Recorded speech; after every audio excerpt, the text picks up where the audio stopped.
Hallelujah, praise the Lord. मुझे उम्मीद है आप सब खुदावंद में खुश होंगे। बाइबल में बहुत सारी जगह पे लिखा हुआ है कि हमें अपना मन फिराना है, हमें खुदावंद की तरफ आना है, और ताकि खुदावंद हमारी ज़िंदगी में काम करें, खुदावंद हमें हमेशा की ज़िंदगी दे। और लास्ट सरमन भी हमारा यही था कि हमें अपने डिसीजंस को चेंज करना है, ताकि खुदावंद अपने डिसीजंस को चेंज करें, हमें वो ब्लेसिंग्स दें, हलाकत से बचे रहें। और मन तो हमें फिराना है, पर हमें एक और काम है जो करना है, मन फिराना और उस पर कायम रहना है। क्योंकि बाइबल में लिखा है कि जो मरने तक मेरा वफादार रहेगा, मैं उसे जिंदगी का ताज दूंगा। सो खुदावंद का बहुत बड़ा वादा है कि हमें मन फिराना है और फिर उस पर कायम रहना है। एक इससे स्टोरी, बहुत खूबसूरत स्टोरी जुड़ी हुई है जो आपके स्पिरिट को टच करेगी, आपके हार्ट को टच करेगी।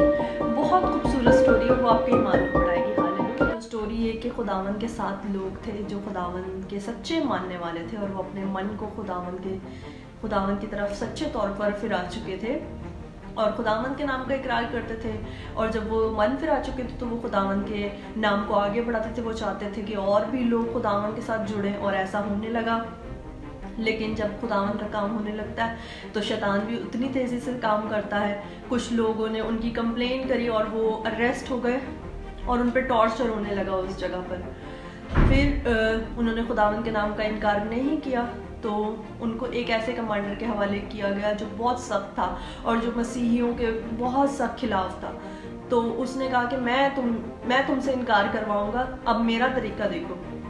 उसने क्या किया कि उसने -डिग्री फ्रीजिंग रूम में उनको बिना कपड़े, पहले उनके कपड़े उसने निकलवाए, उनको बिना कुछ खाए पिए हुए उस फ्रीजिंग रूम में डाल दिया, और खुद दूर खड़ा होकर एक शीशे की खिड़की पे खड़ा देखता रहा। और उसने उनको बोला कि अगर तुम खुदावंद के नाम का इनकार करोगे तो मैं तुम्हें यहाँ से निकाल लूँगा, वरना भूखे प्यासे तुम यहाँ पर ही मर जाओगे।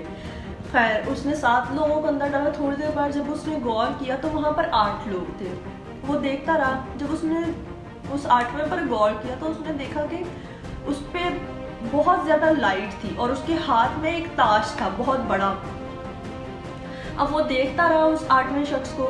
जब उसने गौर किया तो फर्स्ट जो आदमी था, पहला जो शख्स था, उसने कुछ बोला और उस 8वें शख्स ने, उस एंजल ने उसके सर पे वो ताज रखा और वो पहला वाला शख्स मर गया। फिर सेकंड वाले के साथ ऐसा हुआ कि उसने कुछ बोला और उसके सर पे ताज आया और वो मर गए। फिर थर्ड वाले ने ऐसा किया। ऐसा हुआ कि तीसरे, चौथे, 5वें के साथ, छठे के साथ सेम हुआ।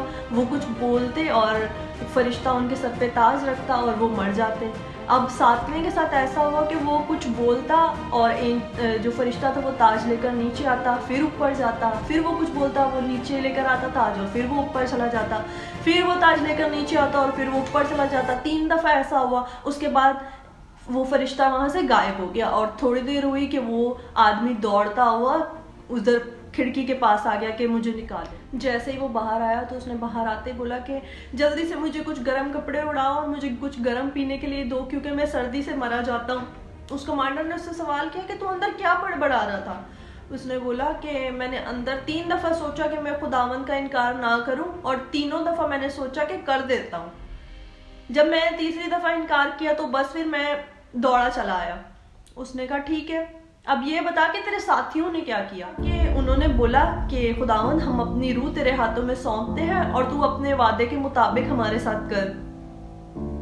वो बोलते पर आप ये क्यों पूछ रहे हैं। उसने कहा जो मैंने देखा है, अगर वो तू भी देखता तो तू भी खुदावंद को चुनता, तो खुदावंद का इनकार नहीं करता। उस कमांडर ने उसी वक्त अपने कपड़े उतारे और उस कमरे में जाकर उस दरवाजे को बंद कर दिया और घुटनों के बल होकर के कहा कि खुदावंद, मैं भी आखिरी दम तक, जिंदगी के आखिर तक, मरने के दम तक तेरा वफादार रहूंगा, पर तू जिंदगी का ताज मुझे दे। हालेलुया। सो ये कहानी आपके दिल को, आपकी रूह को छुएगी और आपके ईमान को बढ़ाएगी, ताकि हम भी अपने जिंदगी के आखिर तक खुदावंद के साथ वफादार रहें। हालेलुया। खुदावंद बने रहें, खुदावंद बनते रहें। हालेलुया।